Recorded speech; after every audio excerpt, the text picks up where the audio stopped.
Welcome to the Anxious Attachment Solution. I am your host, Life Coach Amberlynn. I teach women how to take back their brain from anxious attachment patterns with love and compassion. It is my mission to help every anxiously attached woman understand their brain, stop the anxious cycle, and finally feel confident and secure in who they are so they can live the life they want. I'm so glad you're here with me. Hello and welcome to Anxious Attachment Solution with your host, Life Coach Amberlynn. In today's episode, I'm going to be talking about things anxiously attached people struggle with and why it feels so hard. The hardest thing for an anxiously attached person to do is listen. Yes, you heard me right. The hardest thing for an anxiously attached person to do when they are triggered is to listen. Listening is one of the hardest things for us to do. When we feel urgency, fear, and panic, we go into ourselves instead of being present. We have a hard time listening to what is actually happening, paying attention to what is actually being said. We have a hard time hearing someone and what they are actually saying. Why is listening so hard? Listening is so hard when we are triggered for several reasons. One reason is that our brain is talking to us very loudly about what is happening.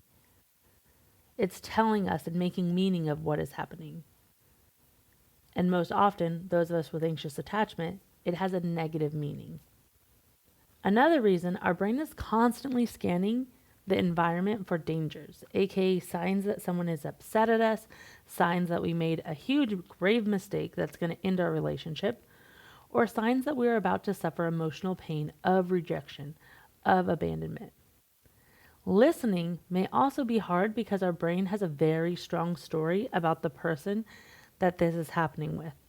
Or our brain has a very loud opinion about us, our lovability, and our capability in a relationship. Our ability to stay in and continue to be loved in a relationship.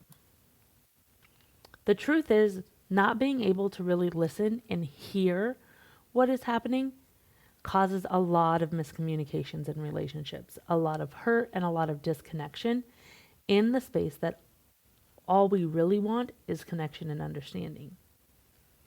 So we, as anxiously attached people, have to consciously notice when we are triggered and when we are not listening. We have to learn how to tell our brain to shut up, to tell our brain to stop scanning for dangers and listen. We have to learn to calm ourselves in the middle of a panic storm inside of our body. We have to remind ourselves that we are actually physically safe. We have to tell our brain to stop talking, to stop creating stories in our head and listen to what the other person is saying. We have to learn that when we notice our brain is making something into a big deal, when our brain is making it about us, when our brain is making it about our worth, about our lovability, that it has a story that it's telling us. And we're no longer listening to the person in front of us. We are no longer present. My wife can literally say things like, I didn't drink my coffee this morning because it was too cold. And I make it mean she's upset at me because I put too much creamer in her coffee that made it cold. I didn't bring her coffee to her fast enough. She's telling me I didn't do a good job, aka I'm not good enough. And all she said was, I didn't finish my coffee because the time I got to drink it, it was too cold. By the time I got to drink it, it was too cold. When I make her sentences mean something different than what she actually says, and I take responsibility for her coffee being cold, and I make it my problem and make it about me, I can turn her simple statement into a problem. And I can get upset at her and get defensive, causing problems where there weren't any. She can literally say, oh, there's no ice in the ice machine because the water was empty and I had to refill it. And I make it mean that I should have refilled the ice, that she should never have to refill the ice. She's mad at me because I didn't notice the water needed to be refilled. Again, none of this is she said. when her sentence was just informing me that there was no ice left and now we just have to wait for more ice.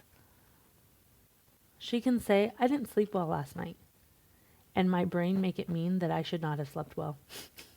I mean, sometimes the logic, right? I can laugh now because it's not happening right this minute, but she can say I didn't sleep well, and then my brain makes it mean that I shouldn't have slept well either, that I should too have been uncomfortable, or that there was something that I should have done to make sure she slept better. Seriously, my brain can be a complete asshole to me. It holds so much pressure over me. And any comment about parenting or about children that wasn't woohoo positive, my brain makes it mean something about me. It takes it and makes it critical to how I'm not measuring up. This may sound silly to you, right? But I think most of you can resonate with me. My brain has a tendency to make anything she says that isn't 100% positive a dig at me, which can sometimes make her feel like she can't tell me things or she can't say things because I have a reaction to the words that are coming out of her mouth and I'm making them mean something that they didn't mean, which I never want her to feel that way, right? So I've really been working on communicating and really working on listening to what she's actually saying. I am so thankful for life coaching, and I'm so thankful that I'm self-aware, and I'm so thankful that I understand my anxious attachment, because I'm thankful that I can understand that what's happening, is my brain's problem. It's not the words that she said. As an anxiously attached person, I've spent the majority of my time in relationships anticipating other people's needs, trying to make everything perfect, trying to make other people happy, trying to be perfect to keep them. So my brain has been so wired to be on high alert for any mistakes or errors or flaws in me that I need to hurry up and fix or change so that the person I love stays, right? Earning love over and over again. This has been a pattern I've been working on unlearning and undoing, which takes time, and it takes learning how to listen to the words that my partner is saying. When my brain makes a story out of her sentences, this is not her problem, because you see what my brain is making her sentences mean, she did not actually say. It is actually my brain and its wiring and its stories that is having the problem. One of the best things about my wife is that I can literally catch myself changing moods, getting moody. My walls are coming up. I'm having an internal reaction to what she said, literal, just words. And I can tell my wife, oh my gosh, my brain is being such an asshole to me right now. It's telling me that you don't love me or that you are upset at me because of XYZ. It's saying I should have done XYZ so that you didn't have to feel that way. Or I can say, you aren't saying that I'm supposed to be perfect, right? And she knows what's happening inside my body. So, what do you do on the other side of anxious attachment? How do you learn to listen? How do you stop making stories about what's happening? The first step is awareness. You have to learn how to be aware of the thoughts you are thinking. What are you making something mean? And the moment you are aware of what you are making it mean, you have to remind yourself this is a story your brain is telling you.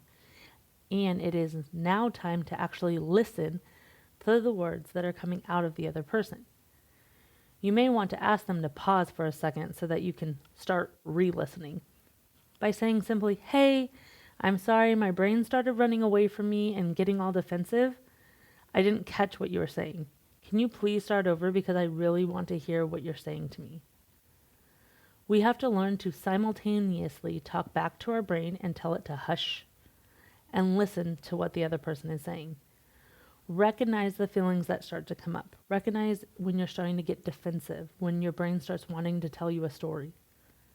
If you need time to process what has been said because your emotions are too high, ask for time to think about what was said. The next thing that you have to do is you have to ask yourself some questions.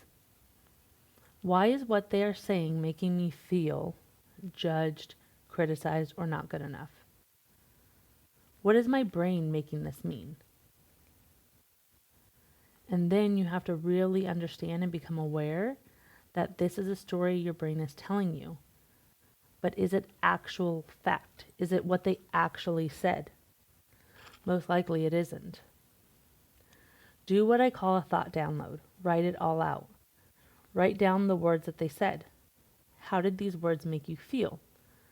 Oftentimes, when we ask ourselves, how did these words make me feel? We actually get a lot of thoughts about what we think about the situation. Look at those thoughts and then ask yourself, what feeling is this?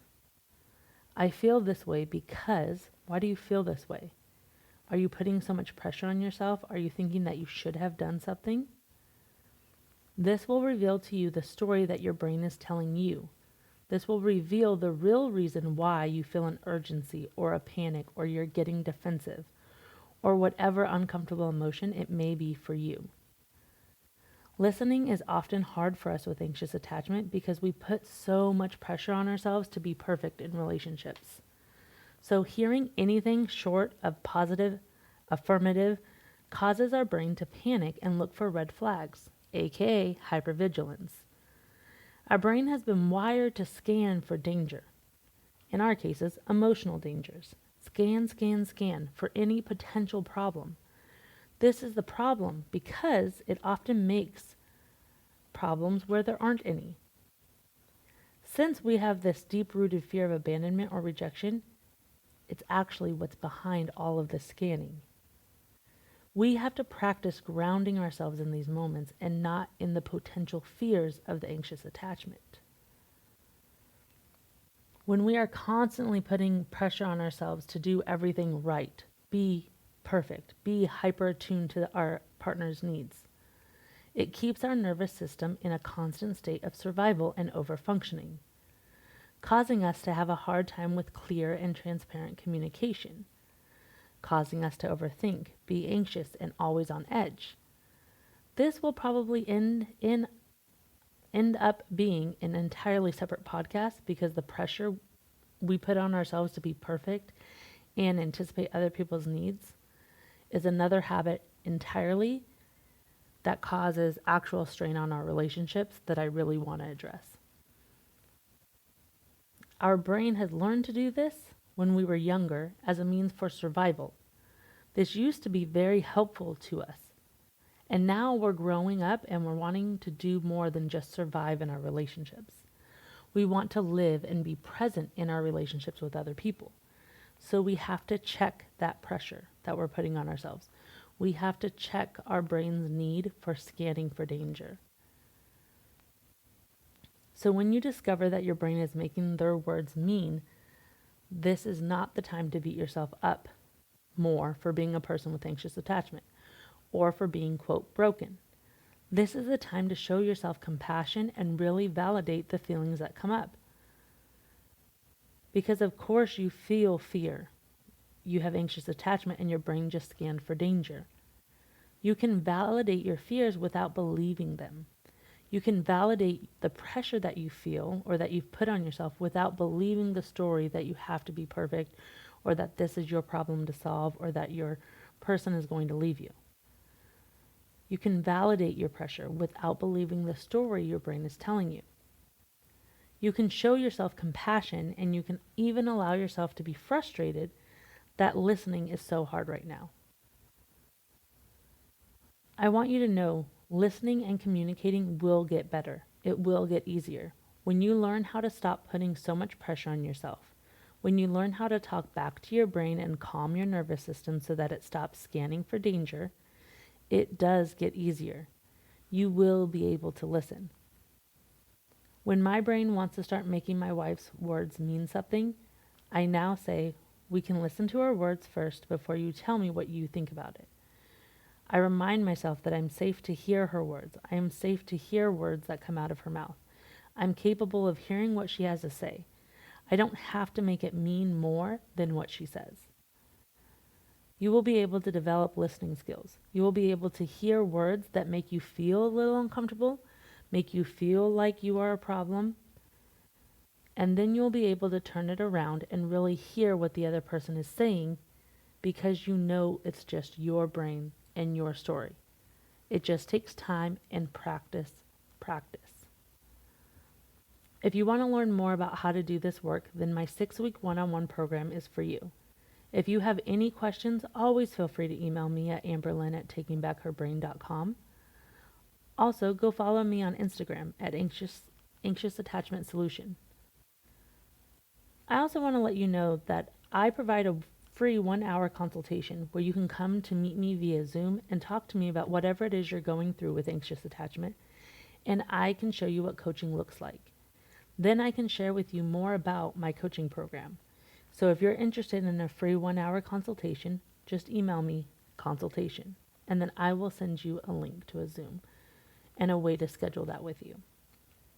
I can't wait to hear from you. I hope you're doing well.